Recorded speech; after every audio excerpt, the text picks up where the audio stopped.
नमस्कार दोस्तों, सुबह अकेडमी में आपका स्वागत है। आज हम आपको बताएंगे मौर्य साम्राज्य के बारे में। इसकी जानकारी के लिए हमें इनके बारे में पढ़ने के लिए कि इसकी स्थापना कैसे हुई, इसकी स्थापना किसके द्वारा की गई। तो सबसे पहले तो हमें सब ये बहुत बुकों में पढ़ते हैं, जानकारी भी हमें पढ़ते हैं कि जो नंद वंश का अंतिम शासक था धनानंद की हत्या करके चंद्रगुप्त मौर्य ने उस विष्णुगुप्त चाणक्य की सहायता से उसको हराकर और अपना साम्राज्य स्थापित किया। तो इसके भारत पर सबसे बड़ा राजनीतिक जो शासक था, जो सबसे बड़ा साम्राज्य स्थापित किया, तो वो चंद्रगुप्त मौर्य था। और इसके बारे में हमें जानकारी के लिए अलग अलग सोर्स जानकारी के लिए हमें कहाँ से जानकारी मिलेगी। तो सबसे पहले हमें तो कुछ अलग है, यूनानी लेखक है और जैन ग्रंथ, बौद्ध ग्रंथ है, और हमारा मेगनिस्टिक इंडिका है, अर्थशास्त्र, कौटिल्य का शास्त्र के माध्यम से हमें उनके मौर्य साम्राज्य के बारे में, शासन व्यवस्था के बारे में, उनकी आर्थिक व्यवस्था के बारे में उससे हम जानकारी प्राप्त हो गए। और सबसे बड़ा जो हमें पता चलता है, जो हम पढ़ते हैं, बिल्कुल साफ है, बिल्कुल जो वो है अशोक के विले को तभी हमें शासन व्यवस्था पता चलता है। तो इसके बारे में हम आपको बताएंगे। सबसे पहले तो चंद्रगुप्त मौर्य ने सबसे पहले शासन स्थापित किया। इसके बारे में किसने अपना कैसा साम्राज्य बढ़ाया, अपना राजनीतिक क्षेत्र, उसके कौन से धर्म अपनाया, उसके शासन के बारे में, उसको कैसे उसके नाम से जाना करते थे। तो यूनानी लेखक है जो सबसे पहले जो हमारा एक यूनानी शासक था, सेल्यूकस ने अपना राजदूत भेजा चंद्रगुप्त मौर्य के शासन में अपना, उसका जो मेगनिस थी जिसकी पुस्तक इंडिका है, तो उससे हमें उनके संबंध कैसे थे यूनानियों से। तो हमें इनके बारे में जानकारी के लिए अलग अलग रिसोर्स पता हम ढूंढते हैं, अलग अलग बुकों में क्या पढ़ते हैं कैसे। तो हम इनकी जानकारी के लिए सबसे पहले अर्थशास्त्र, तो कौटिल्य के अर्थशास्त्र से चंद्रगुप्त को यूनानी जो लेखक कहते थे, उनको मौर्य के नाम तो नहीं जानते थे वे कि इसका चंद्रगुप्त नाम है सेंड्रोकोटस। तो सेंड्रोकोटस है, एक कोई एंड्रोकोटस बोलते हैं। तो वहाँ का एक शासन है भारत में, जो पाटलिपुत्र जो राजगीर है, वहाँ पर उन्होंने अपना, वहाँ यूनानी देखते हैं कि वहाँ का उसको नाम सेंड्रोकोटस के नाम से जानते, अपने संबंध भी स्थापित किए उन लोगों ने। तो सबसे पहले हम कौटिल्य का शास्त्र से पता चलता है। कौटिल्य के अर्थशास्त्र में 15 अभिकरणों से पता चलता है।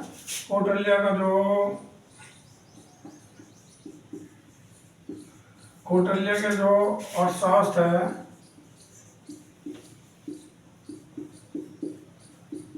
तो वो 15 भागों में बांटा गया। 15 भागों में बांटा गया, 15 भागों में है इसके। तो कौटिल्य का शासक, उसके अर्थशास्त्र मौर्य वंश के शासन और प्रशासन के बारे में हमें जानकारी प्राप्त होती है। जो छोटी सी बात है जो है ये हमारा, तो ये चीज़ है, एक सप्ताह सिद्धांत है हमारा। कौटिल्य के 7 सप्ताह सिद्धांत से हमें उनके जो अधिक अभिकरण है 15, तो अलग अलग अधिकार एक उसमें ये हमें बताया गया है। तो इसकी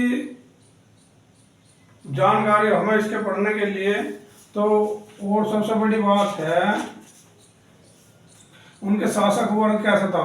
तो मेगनिस्टीज ने जो अपना राजदूत भेजा था, सेल्यूकस ने, मेगनिस्टीज वो सबसे पहले पाटलिपुत्र में आया था। और पाटलिपुत्र के बारे में मेगनिस्टीज के विचार क्या थे भारत के बारे में।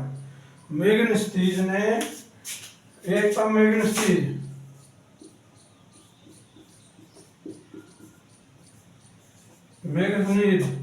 तो उसकी पुस्तिका इंडिका में, तो उसने अपने भारत में कैसे अपने विचार बताए, भारत के बारे में उन्होंने क्या से बताया, और पाटलिपुत्र के बारे में क्या उन्होंने अपनी जानकारी बताई। तो इसके बारे में मेघनाथ ने पाटलिपुत्र के प्रशासन को बताया कि उन्होंने 6 भागों में बटा था वहाँ का प्रशासन समिति, जो 6 अलग अलग समितियों में बटा था। एक समिति के 6 सदस्य थे और अलग अलग 5-6 समिति में उन्होंने अपनी व्यवस्था बताई उन्होंने। तो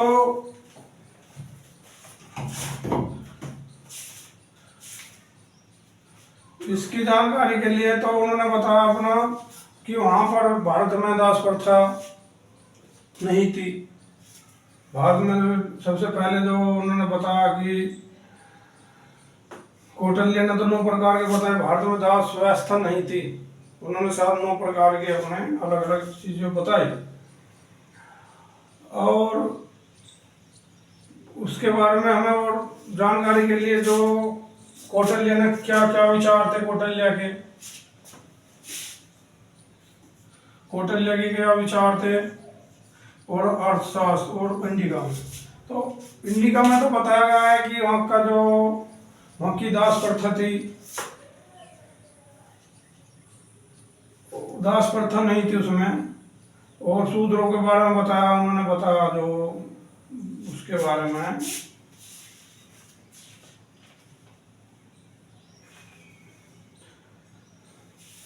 तो उन्होंने अपने बारे में बताया कि पाटलिपुत्र के शासन के बारे में बताया, उत्तर पथ के बारे में बताया। वहाँ की मेघनाथ ने इंडिका में था कि वहाँ पर बाढ़ नहीं होती थी, बाढ़ और सूखा नहीं था, जबकि अशोक के भी लोगों में और जानकारी मिलता है कि वहाँ पर सूखा भी पड़ता था। तो अलग अलग उनके विचार है। यूनानी के विचार कैसे है, भारत में विचार उनके जो अर्थशास्त्र में बताया गया, कौटिल्य ने कहा गया, तो शासन के बारे में उन्होंने क्या लिखा, तो उनके अलग अलग विचार थे, दोनों के विचार अलग अलग थे। और सबसे बड़ी बात है उनके मेघनाथ की इंडिका के बारे में बात करते हैं तो वो 299 ईस्वी पूर्व में 298 ईस्वी पूर्व में जो सेल्यूकस था उन्होंने अपना राजदूत भेज दिया और उसने वहाँ के नगर प्रशासन के बारे में बात बताई। कौटिल्य ने नगर प्रशासन के इंडिका ने वहाँ के प्रशासन के राजस्व प्रशासन के बारे में बताई, वहाँ का प्रशासन कैसा था, राजस्व धन इकट्ठा कैसे करते थे, कर कैसे लेते थे, इंडिका में बताएगा।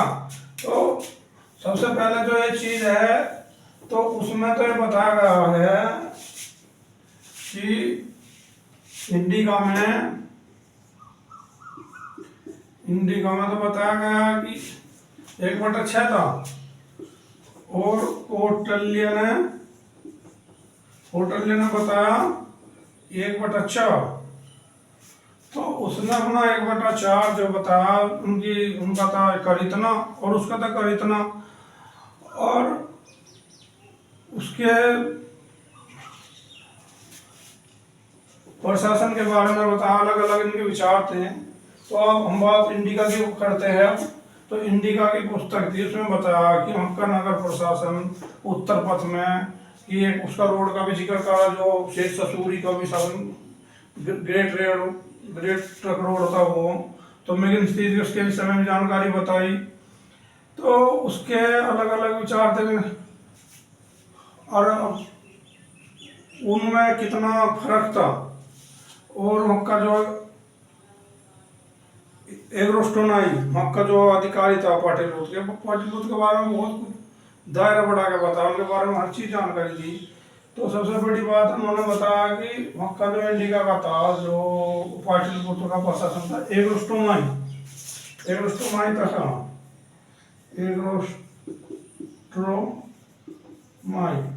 वहाँ का प्रशासन, वहाँ का एक अधिकारी था पाटलिपुत्र का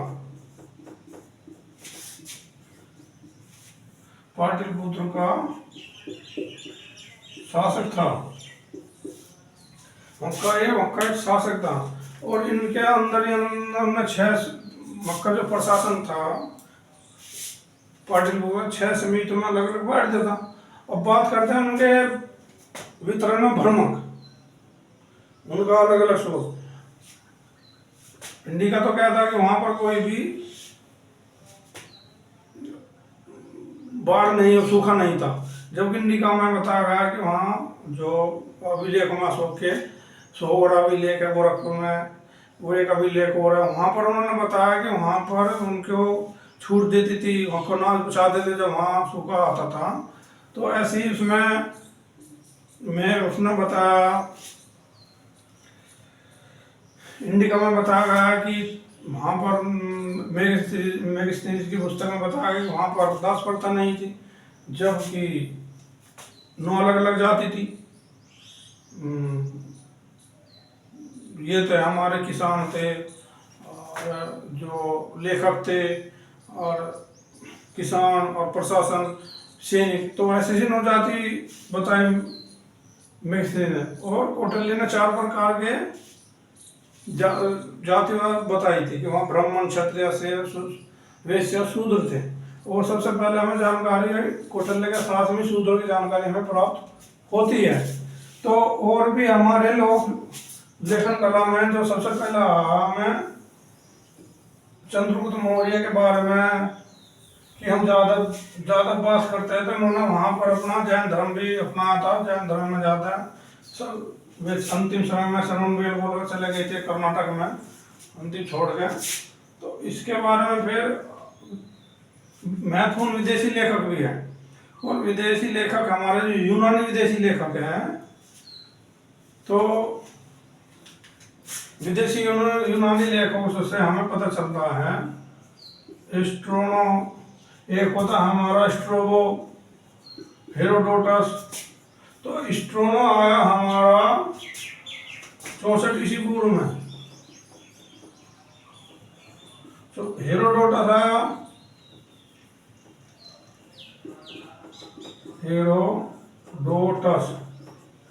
हेरोडोटस आया हमारा, फिर आया हेरोडोटस आया, प्लिनी आया। प्लिनी की पुस्तक है जो प्रथम शताब्दी से पूर्व में आया, ईसा पूर्व में आया है हमारा। प्लिनी है, ज्येष्ठ प्लिनी है, नेचुरल हिस्ट्रीज की पुस्तक है, ज्येष्ठ प्लिनी है। और फिर हमारा जो एरियन आया है,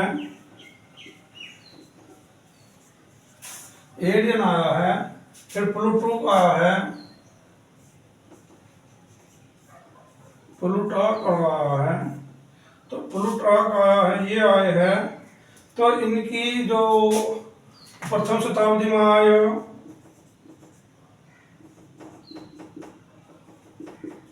ये प्रथम शताब्दी में आया है। और ये 130 तक लेके जो आया, जो प्लिनी आया है हमारा,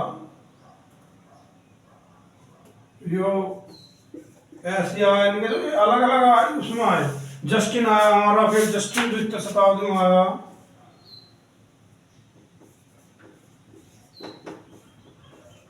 जस्टिन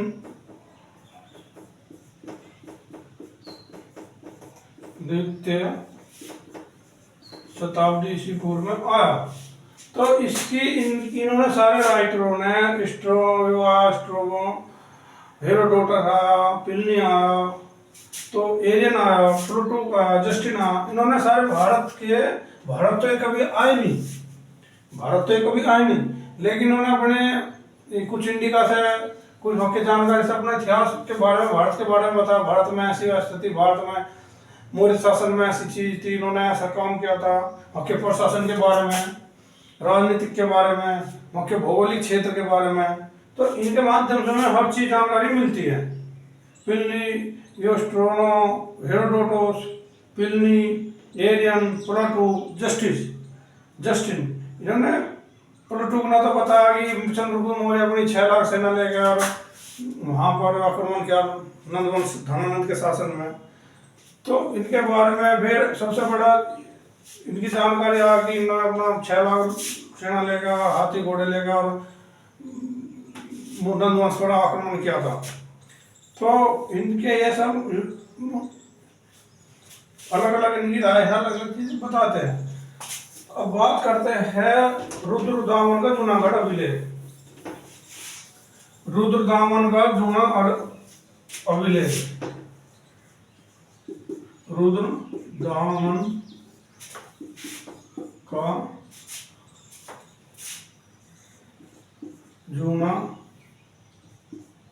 गढ़ अभी ले। तो जूनागढ़ के अभिलेख से हमें जानकारी मिलती है कि ये जो शासक था रुद्रदामन, तो मौर्य शासन के बारे में जानकारी पड़ती है। तो मौर्य वंश का जो जूनागढ़ के अभिलेख में बताया शासक था कि वहाँ का जूनागढ़ में जो गिरनार थे हमारे सौराष्ट्र में है, वहाँ झील का निर्माण करा गया था। और वहाँ का जो सेनापति था वो तो अशोक और दोनों ने इसको ले गए। इसमें चंद्रगुप्त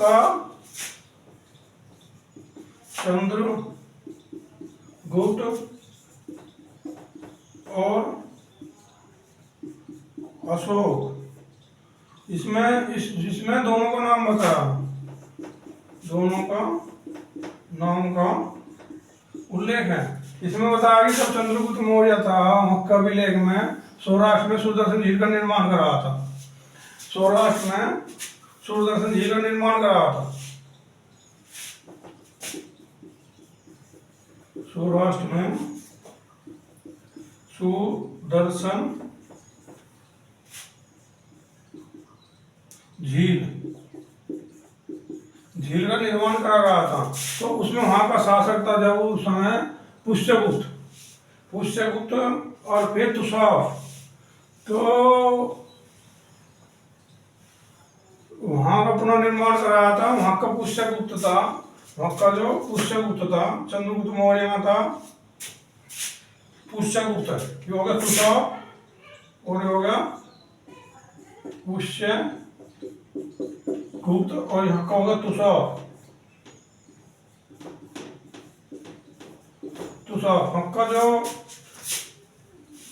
उनका जो वहाँ का प्रशासक था या उनका एक वहाँ का जो प्रदेश वहाँ का अधिकारी मान लो, तो वहाँ का ये जो अधिकारी वो था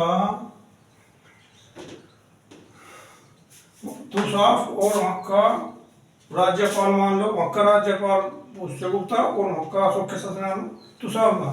तो इस सुदर्शन झील का निर्माण करा जूनागढ़ का अभिलेख से भी हमें मौर्य शासन के बारे में पता चलता है। इसकी जानकारी हम पढ़ेंगे। विशाखादत्त था हमारा फिर मुद्राक्ष है, विशाखादत्त का मुद्राक्ष। फिर आप विशाखादत्त का मुद्राक्ष, विशाखादत्त का मुद्राक्ष, विशाखादत्त का मुद्राक्ष से हमें जानकारी बोले चंद्रगुप्त मौर्य का शासन के उसके स्थापना के बारे में पता चलता है। विशाखादत्त ने वर्षल कहा है, चंद्रगुप्त मौर्य को वर्षल कहा है। वर्षल तो वर्षल को एक शूद्र भी कह सकते हैं। उसमें तो कहा गया कि चंद्रगुप्त मौर्य तो शूद्र था, तो पुराण भी कहते हैं क्षत्रिय नहीं था, ये तो शूद्र था। तो इंडिका की और इसके नंदवंश की हत्या करके उसकी स्थापना करके उसके बारे में चंद्रगुप्त मौर्य के बारे में जानकारी प्राप्त होती है कि एक वर्षल, अपने बुक में कहा गया एक वर्षल था, वर्ष को शूद्र कहते हैं। और जैन ग्रंथ और बौद्ध ग्रंथों में चंद्रगुप्त मौर्य को क्षत्रिय कहा गया, ये क्षत्रिय था। तो एक जैन ग्रंथ है वशिष्ठ, जैन ग्रंथ से हमें जानकारी प्राप्त होती है। दूसरी बात जैन ग्रंथ हो गया हमारे जैन ग्रंथ और बौद्ध ग्रंथ। तो जैन ग्रंथ और बौद्ध ग्रंथ सब वशिष्ठ वर्मन है, उनमें मौर्य वंश के बारे में बताया चंद्रगुप्त मौर्य के। और वशिष्ठ वर्मन है, वशिष्ठ वर्मन है हमारा। तो उसमें बताया गया कि मयूर पोषक की लड़की, तो उन्होंने अपना क्षत्रिय बताया, मौर्य वंश को क्षत्रिय बताया। तो ऐसे हमारा सबसे बड़ा जो एक चलता है और सबसे बड़ी चीज है हमें अशोक का अभिलेख। तो अशोक के मौर्य वंश का जो चंद्रगुप्त मौर्य था उसने 324 से 98 ईस्वी पूर्व तक शासन किया। फिर हमारा बिंदुसार आया। तो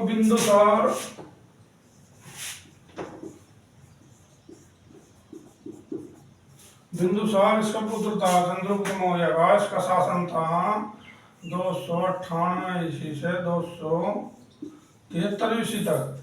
तो बिंदुसार का जो था उसके ज्यादा में ऐसा अमित्र चेटक भी कहते हैं। बिंदुसार को अमित्र चेटक भी कहते हैं। बिंदुसार को अमित्र चेटक भी कहते हैं। अमित्र चेटक्स भी नाम से पुकारते हैं। तो अमित्री चेटक्स थे बिंदुसार की। जो दो तीन ज्यादा हम इसके बारे में बताएंगे, ज्यादा इसकी जानकारी सुनने में आएगी। बिंदुसार के का प्रधानमंत्री भी योद्धा विष्णुगुप्त कुछ समय के लिए, कुछ लेखकों ने कहा।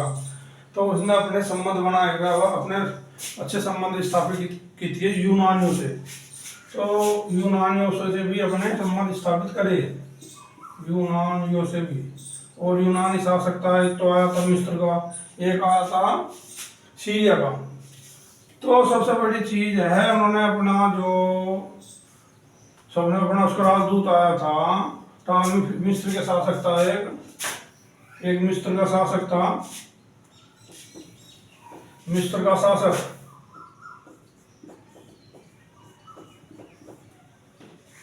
मिस्र का शासक था टोलमी फिलमडेस। मिस्र का शासक था टोलमी द्वितीय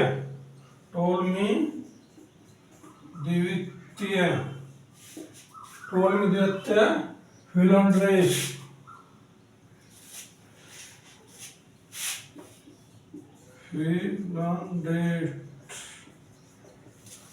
ये होता फिलाडेल्फिया था। इसने अपना राजदूत भेजा जो एंटियोनीस, अपना राजदूत इसके साथ उन्होंने डायनोसियस को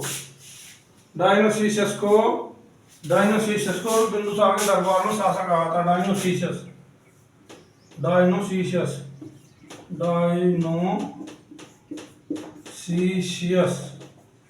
डायनोसियस मिस्र का।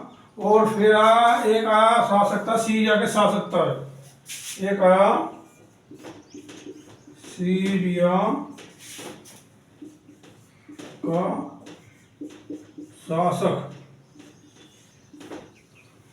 सीरिया का शासक आया, उसने वहां पर अपना, सीरिया का शासक था एंटियोकस प्रथम।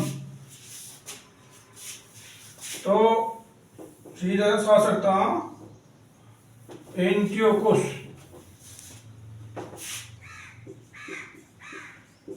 सीरिया का शासक था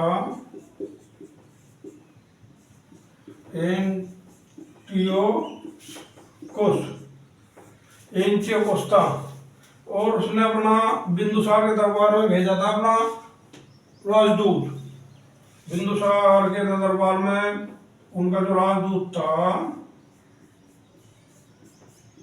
राजदूत था उसका नाम था डाइमेकस। राजदूत था डाइमेकस। और वहां से कुछ सामान आया, जैसे अंगूरी, मंदिरा, अंजीरा और दार्शनिक। तो उन्होंने ये अपने कुछ उन्होंने भेजे थे, अपना जो आदान प्रदान हुआ था। उन्होंने अपना एक जंजीरा हो, एक दार्शनिक, उन्होंने दार्शनिक के अलावा और उसकी मांग ली थी। और बिंदुसार का भी फिर एक ज्यादा वो भी नहीं था। चंद्रगुप्त मौर्य के समय में बिंदुसार तो उज्जैन का राज्यपाल था, जो एक उसका बना के भेजा था। और अशोक भेजा था तक्षशिला। तो ये दोनों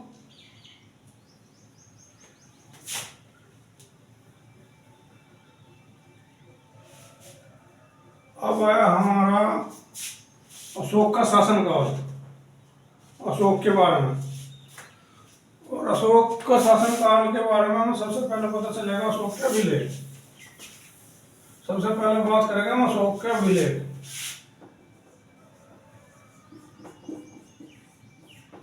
के अभिलेख। तो अशोक के अभिलेख हमें बताया गया, अशोक के अभिलेख से हमें पता चलेगा कि वो किस अभिलेख में अशोक को कहा गया। बुद्ध अशोक के भार्गव अभिलेख में अशोक को बताया प्रियदर्शनी, भार्गव अभिलेख में। तो भार्गव अभिलेख में बताया गया अशोक को एक प्रियदर्शनी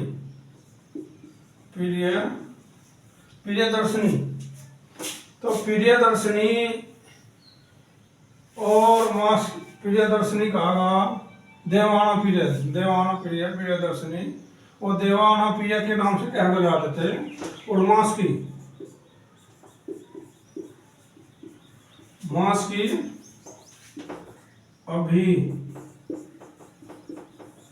अभिलेख में अशोक को बताएगा। मास के अभिलेख में अशोक का नाम, उसका नाम अशोक बताएगा कि उसका नाम अशोक था। तो ऐसे हमारे मास की गुजरने तो जूनागढ़ अशोक के नाम उल्लेख हैं। तो 4 अभिलेख ऐसे हैं जिसमें अशोक का नाम बता। मास की में बुद्ध शाक्य कहा गया भाई, मास की अभिलेख में अशोक को कहा गया है बुद्ध पीरियड।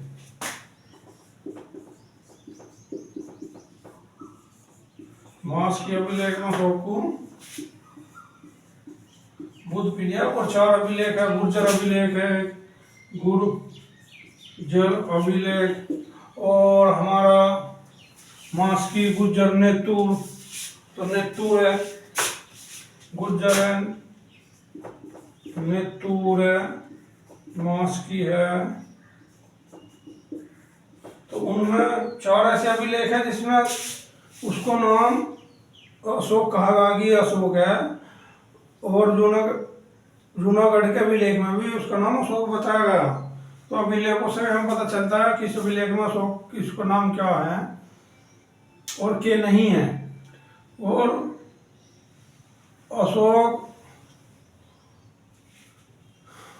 की पत्नी का भी उल्लेख होता है उसमें, जिसमें इलाहाबाद का एक है अभिलेख, उसमें करुणवी का है, उसमें उसकी पत्नी का भी उल्लेख है उसमें, करुणवी का।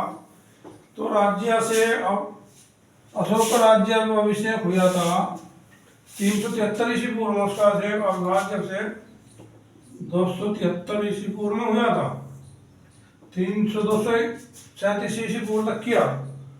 और कलिंग उसने अपना कलिंग युद्ध लड़ा अपना 261 ईस्वी पूर्व में, अपना 13वें शिलालेख में कहा गया, उसका कलिंग युद्ध के भी वर्णन किया गया है। सबसे पहला अशोक के अभिलेख के बारे में पता चला गया। अशोक के अभिलेख, तो अशोक के अभिलेख 3 भागों में बांटे गए हैं। अशोक के अभिलेख 3 भागों में बांटे गए हैं। पहला नंबर है दीर्घ शिलालेख, लघु शिलालेख,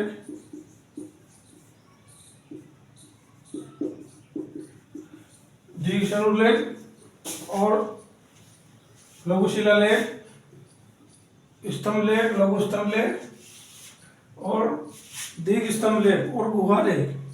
तो इसके सबसे बड़ी हमें अभिलेख के बारे में जानकारी जो होगी, वे सारे जो अभिलेख लिखे गए प्राकृतिक भाषा में लिखे गए। अशोक के अभिलेख लिखे गए प्राकृतिक भाषा,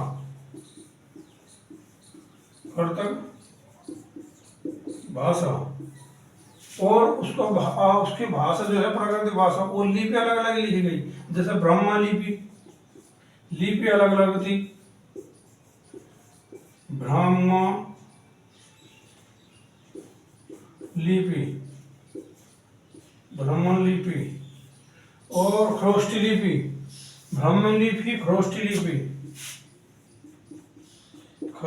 लिपि और अरेमाइक लिपि। तो सबसे पहली चीज है अरेमाइक लिपि होगी, तुम्हारा खरोष्टी लिपि होगी, और फिर उसके शाहबाज गढ़ी और मानसेन अभिलेख। कुछ अभिलेख ऐसे हैं जो पाकिस्तान की तरफ है। एक शाहबाज गढ़ी अभिलेख है हमारा, शाहबाज गढ़ी अभिलेख, मानसेन अभिलेख जो हमारा खरोष्टी लिपि में लिखा गया है। ये अभिलेख कुछ अभिलेख है जो बाहर से बाहर है, जो यूनानियों पर प्रभाव पड़ा, यूनानी की भाषा होगी उनकी, एक हो गया तक्षशिला का पुरातत्व है, वो अरेमाई लिपि में लिखा गया है। और शेरकुल है, सरेकुल है और लंगमान है, ये यूनानी अरेमाई और भाषा में लिखी गई खरोष्ठी लिपि में। तो शाहबाजगढ़ी, मानसेहरा, तक्षशिला का विलेख, सुरकुल का विलेख और लंगमान का विलेख, ये अलग अलग भाषा पर है और अलग अलग इसके शिलालेख है। अशोक के 14 दीर्घ शिलालेख है, 14 लेखों का समूह है। एक 14 लेखों का एक समूह है जो अलग अलग जगह जगह पर पाए गए।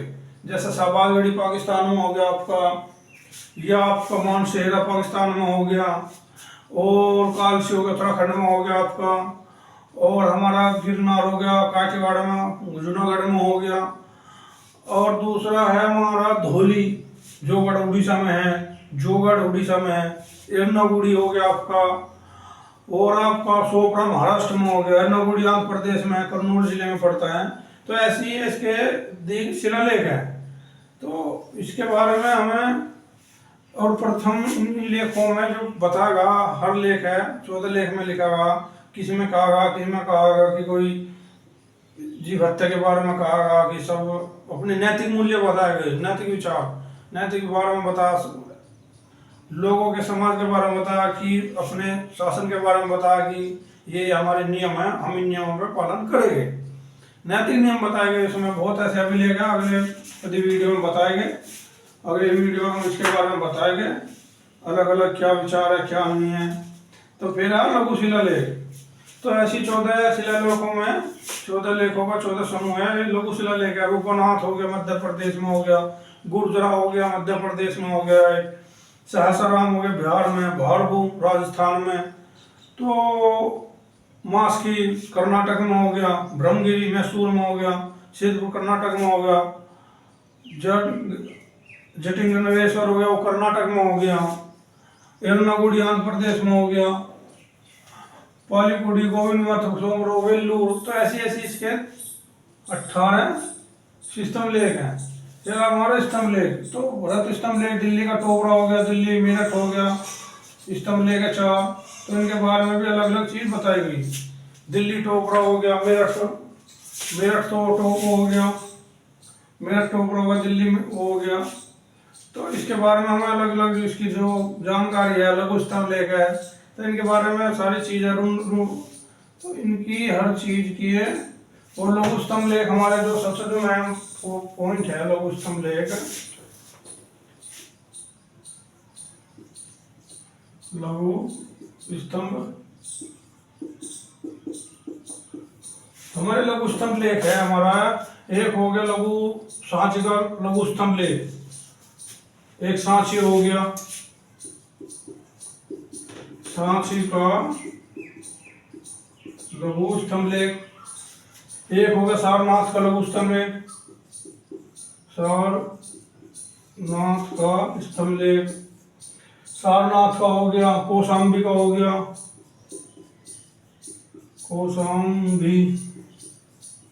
कौशाम्बी का स्तंभ लेख हो गया।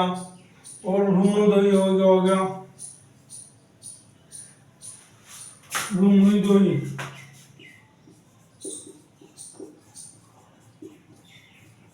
एक रुमुदोई हो गया। तो ये स्तंभ लेख इसके अलग अलग है। और नीली सागर का स्तंभ लेख होगा, नीली सागर, जो अपना पालना पड़ता है, बहुत इंपोर्टेंट सवाल है। नीली सागर का भी लेख हो गया। तो ऐसे भी लेख है, उसमें बताया कि सांची को शिवराज जिले में पड़ता है। अशोक अपने महामात्र में संभेद रोकने की कोशिश करता है। उसमें कहा गया कि सारनाथ में कहा गया है कि इसमें अपने महापात्र को संभेद रोकने का आदेश देता है। इसमें देता है भेदने का आदेश, संभेदने का रोकने का आदेश, संभेद रोकने का आदेश। अब इसमें बताया गया कि महापात्र को संभेद रोकने का आदेश देता है। सारनाथ में भी जो लघु स्तंभ लेख उसमें भी संभेद रोकने का आदेश देता है। और कौशाम्बी तो अशोक की रानी करुणी का दान दिया उल्लेख है। और कौशाम्बी में जो बताया गया है अशोक की पत्नी एक इम्पोर्टेंट सवाल है कि पेपर में आया, अशोक की पत्नी है जो, उसका करुणा थी, करुणा हुई थी, करुणा वाकी, उसको दान दिए जाने का उल्लेख बताया गया है, इलाहाबाद स्तंभ लेख है वो कौशाम्बी में पड़ता है। उसमें बताया गया है कि उसमें एकमात्र अभिलेख ऐसा है जिसका रानी अभिलेख कहा जाता है। कौशाम्बी को रानी का अभिलेख भी कहा जाता है। हमारा पुराणावी का जो है, इसमें एक रानी का अभिलेख भी बताया गया है। और रुन्नुदई है नेपाल की तराइन में, एक रुन्नुदई है नेपाल की तराइन में स्थित है। रुन्नुदई नेपाल की तराइन में स्थित है। वहां से अपने गए थे 20 वर्ष के शासन करने के बाद वहां पर गए, उन्होंने अपना वार्षिक कर भी माफ कर दिया था, जिसे बलि कहते हैं, उस कर को बलि कहते हैं। वो भी नाम घटाकर उसका बलि कर को घटाकर 1/8 कर दिया था। उसका कर जो 1/4 था 1/8 कर दिया था। उसे आर्थिक अभिलेख भी कहा जाता है। यह है अभिलेख अशोक का सबसे छोटा अभिलेख है। इसे आर्थिक अभिलेख भी कहा जाता है अशोक के रुन्नुदई अभिलेख को। तो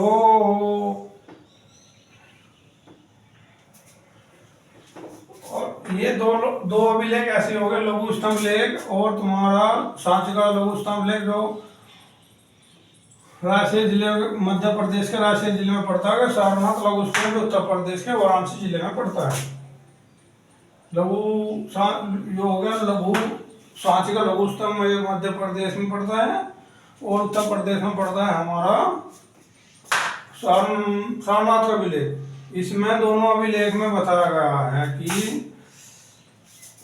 अशोक अपने महापात्रों को संग भेद रोकने के लिए कहता है। इसमें ये चीज कही गई है।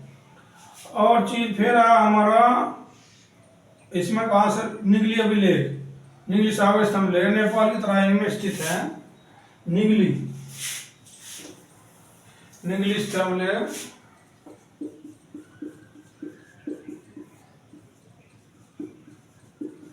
निगली स्तंभ लेख है, नेपाल की तराई में स्थित है।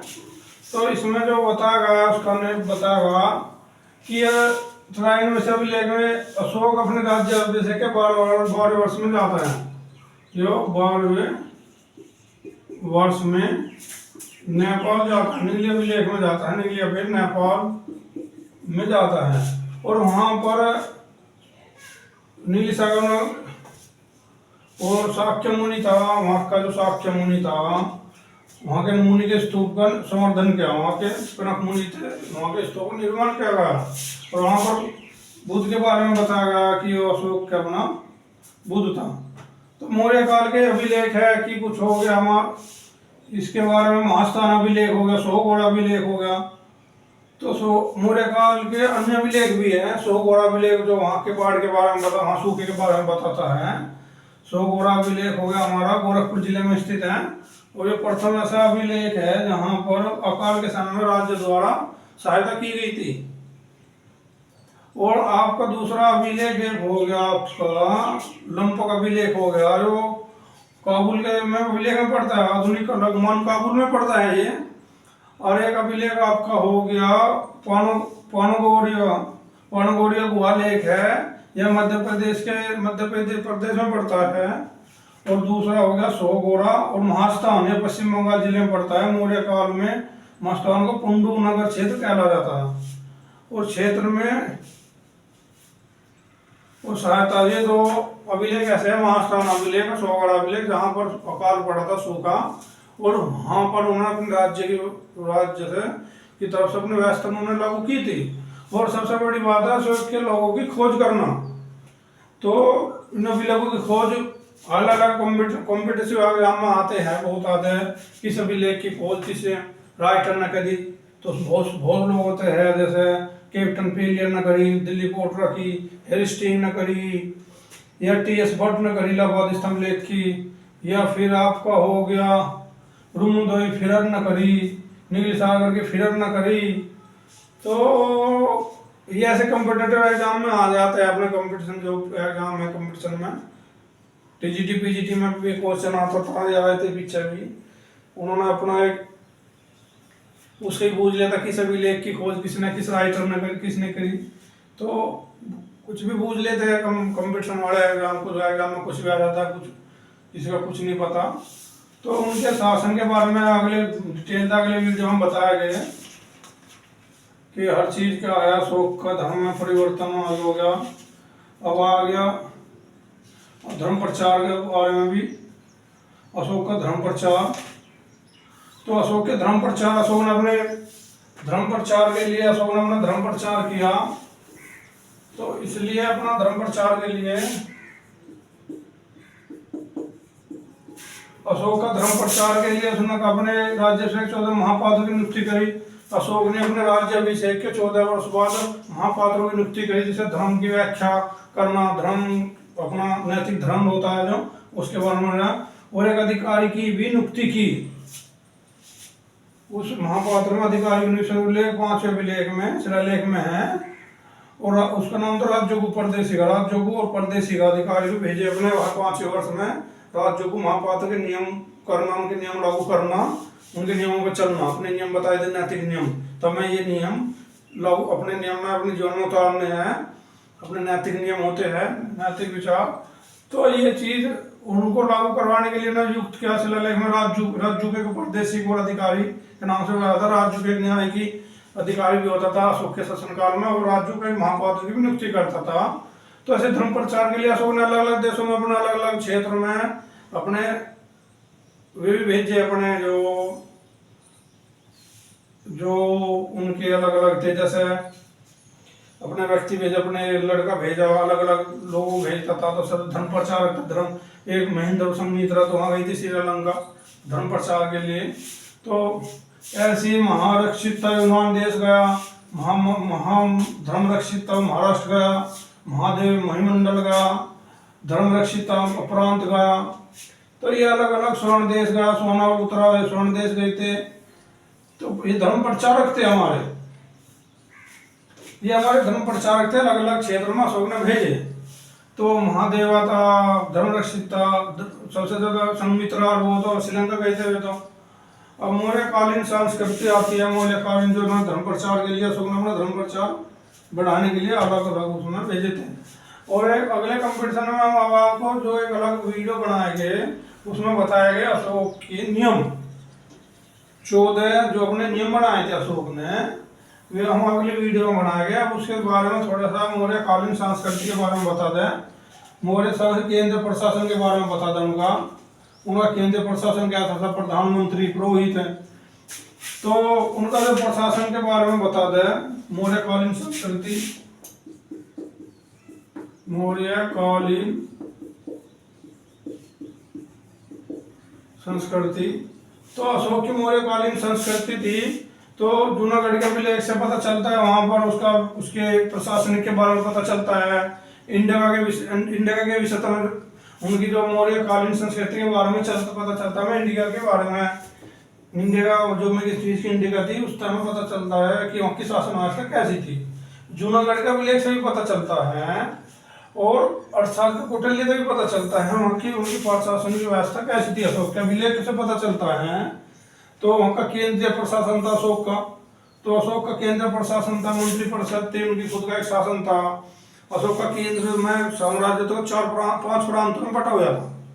तो अलग अलग उनके राज्य थे। तो उनके बारे में हमें उनके जो मंत्री प्रशासन था, उनके चलाने के लिए कितने मंत्री थे, अधिकारी थे, तो उसका हमें सारी जानकारी हमें पता चलता है, कौटिल्य के आधार से पता चलता है। तो उसमें समाहर्ता जैसे प्रधानमंत्री और पुरोहित हो गया। तो उस पहला जो सबसे बड़ा उनका अधिकार था वो था जो प्रधानमंत्री पुरोहित, जो चाणक्य चाणक्य के नाम से जाना जाता था, कौटिल्य है, जो बिंदुसार के समय में विष्णुगुप्त के नाम था, उसका नाम फिर भी उसका नाम प्रधानमंत्री ऐसा कहते थे। और उसके खल्लाट के उसका अशोक के प्रधानमंत्री का नाम था राधागुप्त।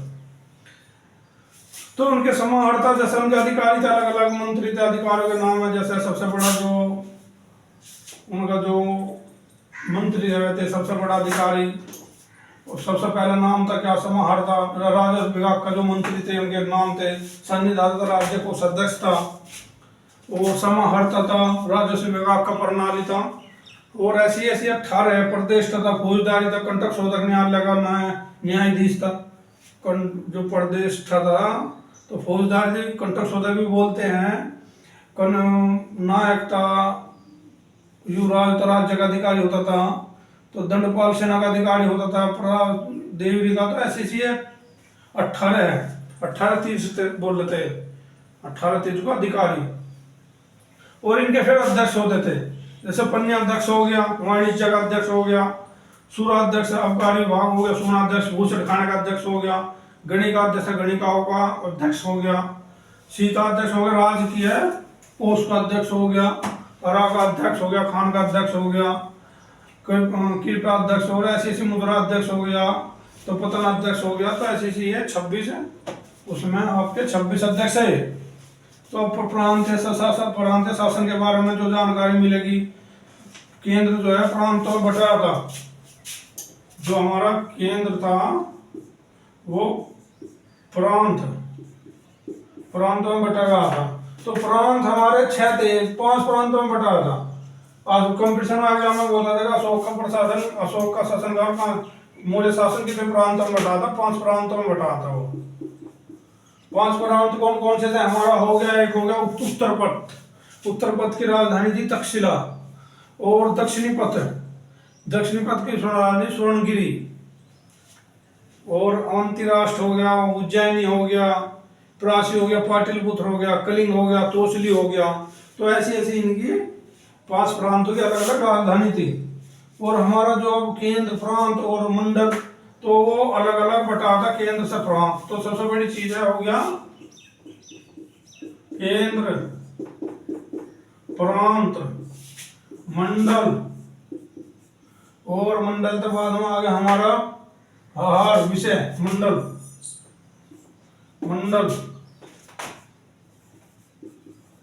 आहार। और इसे मंडल भी कहते हैं, जैसे आधुनिक जिसे जिला के नाम से भी कहते हैं। स्थानीय और खार्वटिक, द्रोणमुख। फिर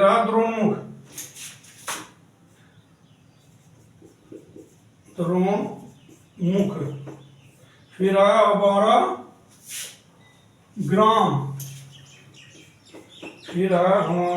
ग्राम। तो सबसे निचली इकाई थी हमारी ग्राम। तो इनके अलग अलग नाम है, जैसे केंद्र का प्रमुख अधिकारी था, इसका प्रांत का प्रमुख अधिकारी था कुमार, इसका अधिकारी था कुमार। इसे मुख्याधिकारी को कुमार के नाम से जाते थे। और मंडल को कहा गए थे अधिकारी प्रतिष्ठा। और मंडल के अधिकारी को कहते थे प्रतिष्ठा।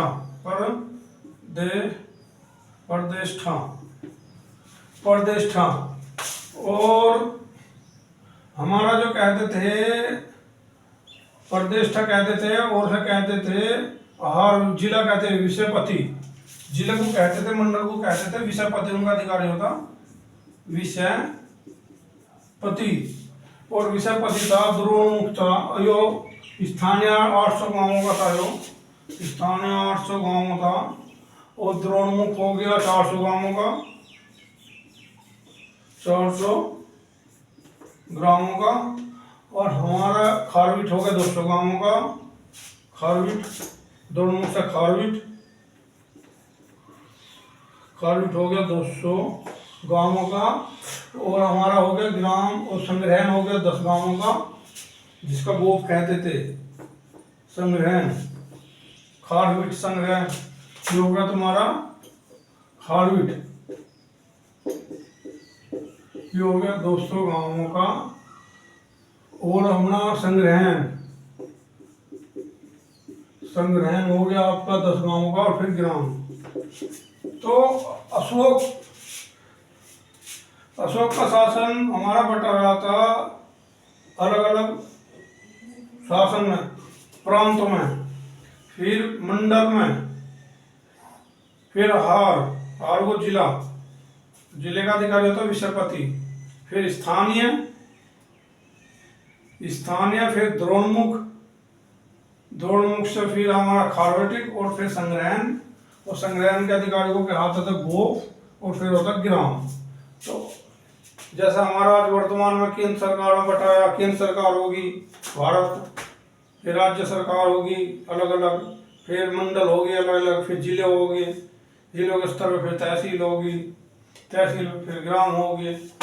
तो ऐसी उस समय भी इनकी चयन बनी हुई थी, और उस समय इनका प्रशासन चलाने के लिए अलग अलग अधिकारी होते थे। हर स्तर पे, हर खारवाट स्तर पे हर एक अधिकारी की नियुक्ति होती थी, इसलिए इनके चलाने के लिए।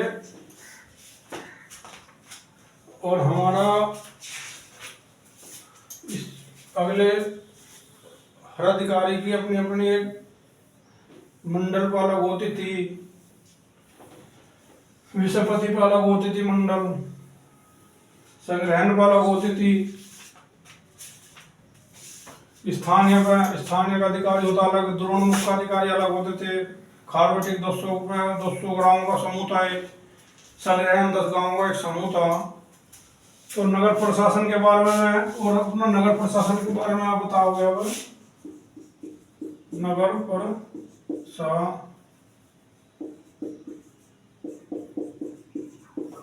नगर प्रशासन के बारे में बताया गया आपको। नगर प्रशासन में जो मैगजीन इंडिका है उस तरह जानकारी मिलती है, उससे पता चलता है कि वहाँ का शासक कौन था, स्थानिक ग्रामीण को से राजस्व इकट्ठा कैसे किया जाता था, और उसके प्रशासन के बारे में पता चलता है। एग्रोस्ट्रोनोमी था जो नगर का प्रशासन का अधिकारी होता था, उसका नाम था एग्रोस्ट्रोनोमी।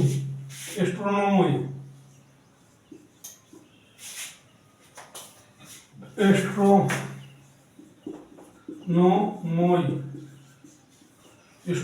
वहाँ का एक अधिकारी था, और उसकी अनुसार वो 6 समितियों में बटा हुआ था। वहाँ का पाटलिपुत्र का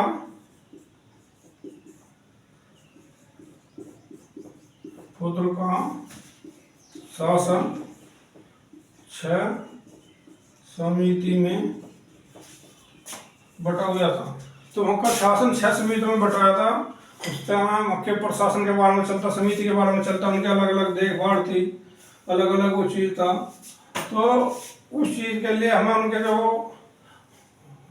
सब जानकारी मिलती है, सबसे ज़्यादा है, सबसे सटीक जानकारी सबसे वो मैगजीन की इंडिका है नगर प्रशासन के बारे में, वहाँ से हमें पता जानकारी मिलती है। उस किताब में क्या बताया है उस चीज़ में। अब आया मौर्यकालीन के अधिकारी। तो उनका अधिकारी होते हैं, अमात्य अधिकारी होता है, जिसमें मंत्री परिषद का एक विभाग अलग अलग उनके हाथों में थे। एक हमारा चाणक्य था, विष्णुगुप्त था, और राजदूत था, प्रधानमंत्री था। अशोक के शासन में मेरा राधागुप्त था। तो ऐसे एस्ट्रोनोमी, नागरों के एग्रोनोमी, एक सड़क जिले का अधिकारी होता था, जिले में सड़क निर्माण का एग्रोनोमी होता था एग्रोनोमी। तो अशोक के भी लोगों में भी अधिकारी अलग अलग प्राप्त चलता है। तो इसके बारे में अगले वीडियो में बताएगा आपको। तो प्रदेश का अधिकारी होता था, राज्य जनपद का अधिकारी होता था, न्याय का अधिकारी भी होता था, गुयुक्त राज्य के अधीन एक राजस्व अधिकारी होता था।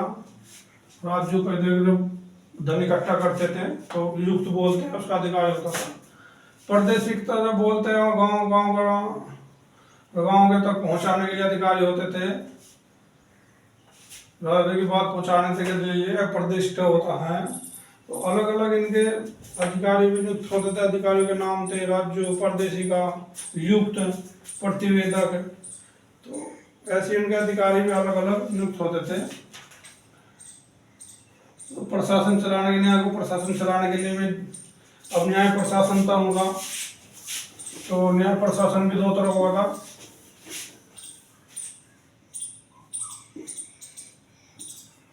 न्याय प्रशासन भी उनके लिए 2 न्याय प्रशासन से, एक धर्म का, एक सर्वभौमिक कानून हो गया, एक व्यवहार हो गया, पुराने नियमों का आधार पर ही होता है। एक धर्म स्थलीय न्यायालय था, एक धर्म स्थलीय न्यायालय था। दूसरा था हमारा कंटक शोधक,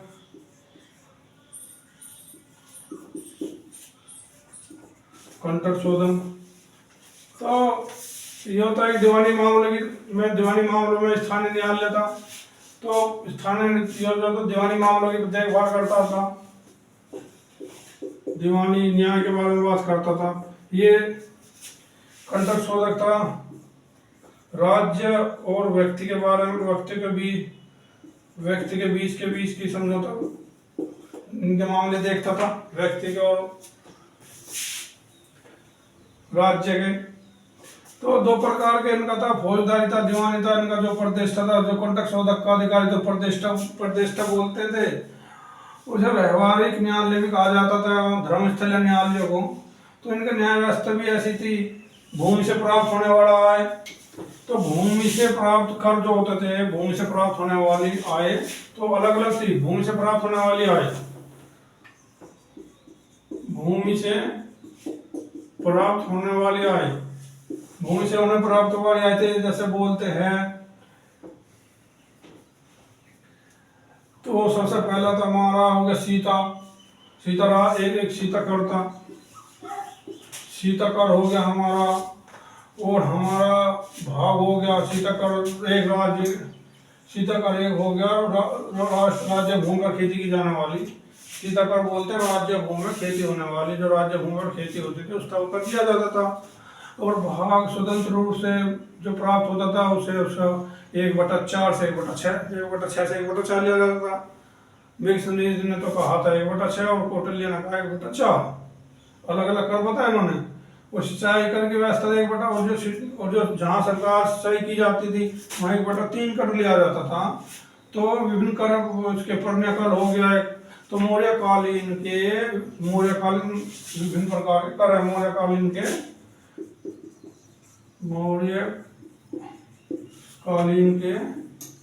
कर, तो उनके अलग अलग कर है। एक हो गया पर्णकाल जो संकट काल में लिया जाता था, एक हो गया हमारा विशिष्ट का जो निःशुल्क, वो श्रम जो निःशुल्क करते थे, श्रम कर राज्य दरबार में जो उनके शासन में बेगार से बेगार कहते थे, उसे विष्टि कहते थे, हमें बेगार कर निःशुल्क श्रम बोलता है जिसे। एक हो गया उत्संग, प्रजा द्वारा राजा के दिए जाने वाला है पार, उत्संग एक प्रजा के द्वारा दिया जाने वाला है करता। एक राज्य होगी भूमि के माप के समय ले जाने वाला कर। एक हिरण्य हो गया, यह कर हिरण्य कर। एक अनाज के रूप में लिया जाता था, अनाज ही दे देते थे जो पैदा होता था, अनाज के रूप में दे देते। पर ही एक राज्य भूमि में पशु का चरण, जो पशु को चरने लिया जाने वाला करता है वो पर ही नहीं करता, पर से होता। तो ऐसे ही हमारे कर लिए जाते थे। तो उसके बाद हमारा जो व्यापारीकरण हुआ, उसका जो दूसरी बात थी, जो सैन्य प्रशासन था, हमारे स्थानीय प्रशासन था।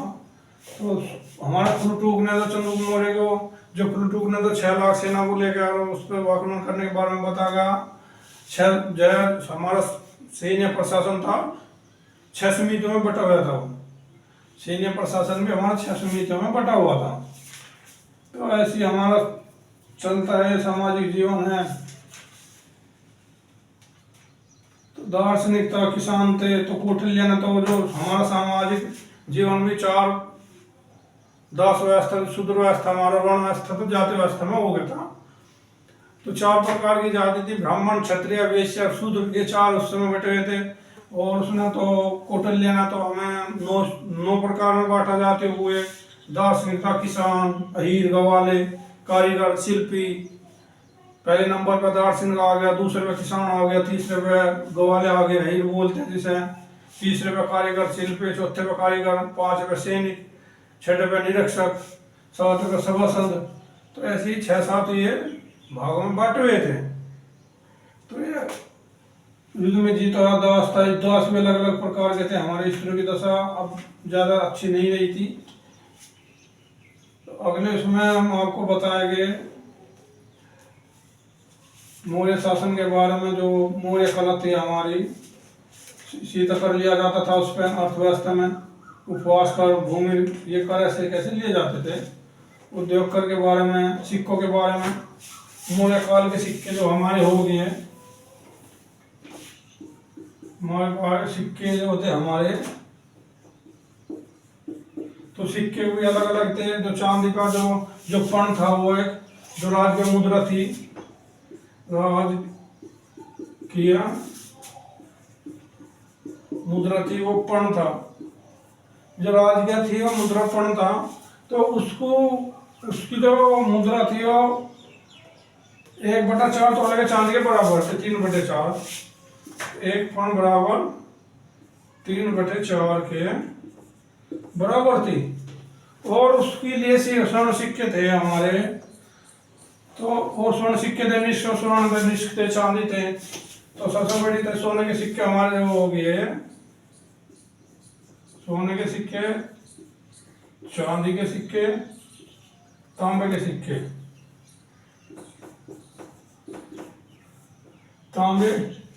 तांबे के सिक्के तो अलग अलग थे। सोने के सिक्के को जानते हैं निश्चय और सुवर्ण। तो सोने के सिक्कों को कहते हैं सिक्क और सुवर्ण। और हमारा पण और रूपायण और कपरसन और शतमान। पण चांदी को बोलते हैं पण,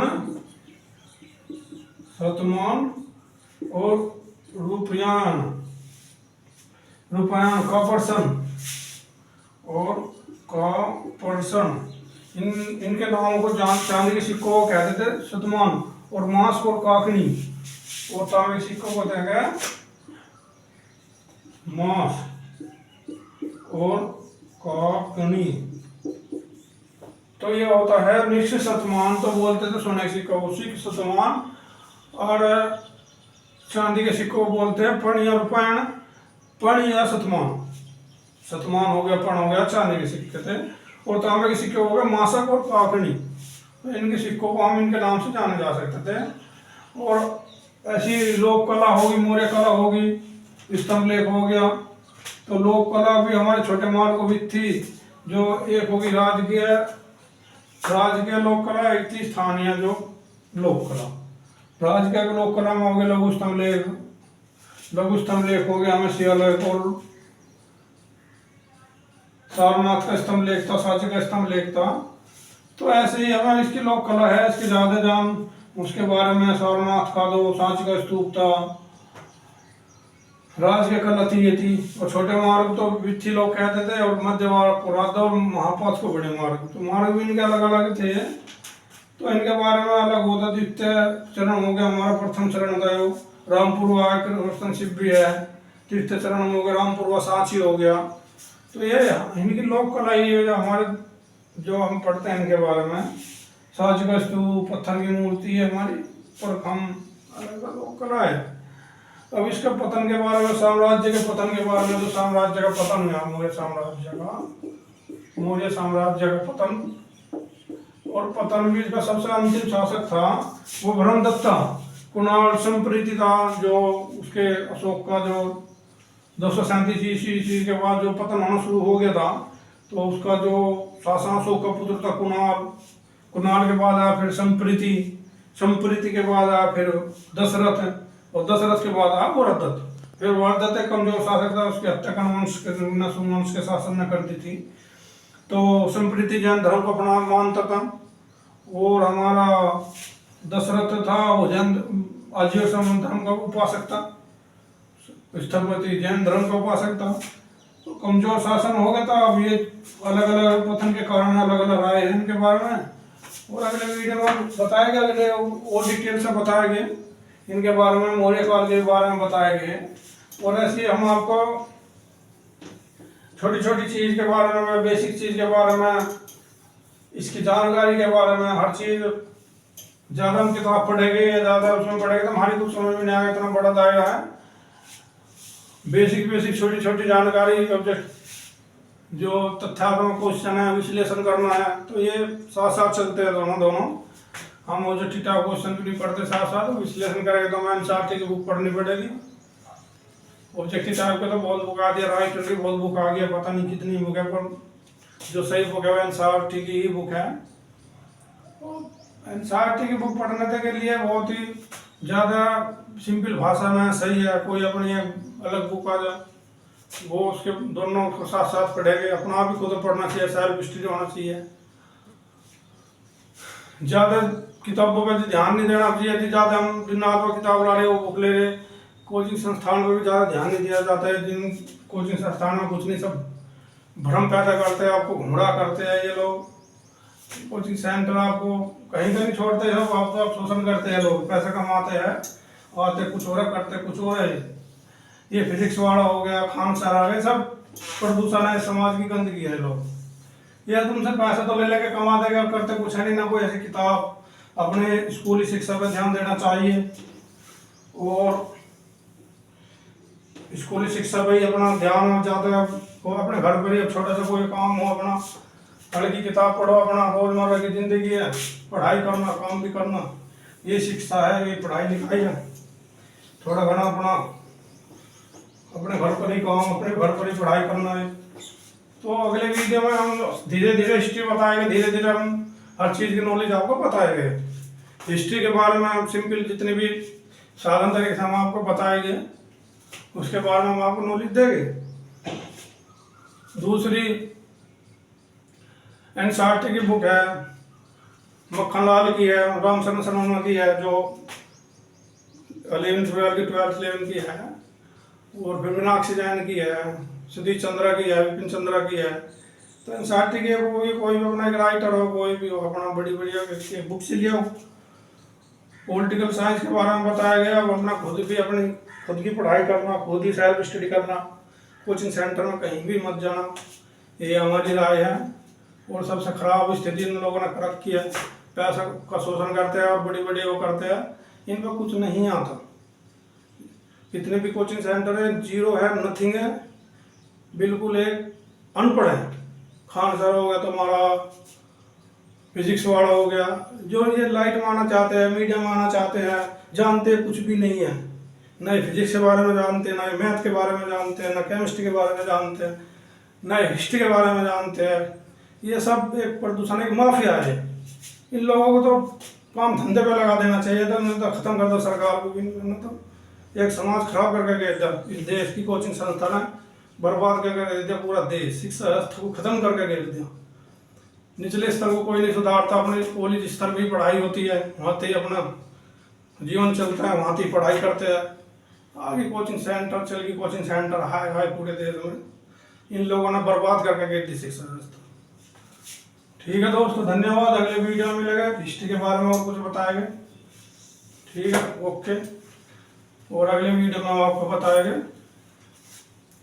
गुप्त काल के बारे में और पॉलिटिकल साइंस की, जो राजनीति शास्त्र की भी वीडियो साथ साथ बनाएंगे। तो धीरे धीरे हर चीज़ होगा। ठीक है, धन्यवाद, ओके।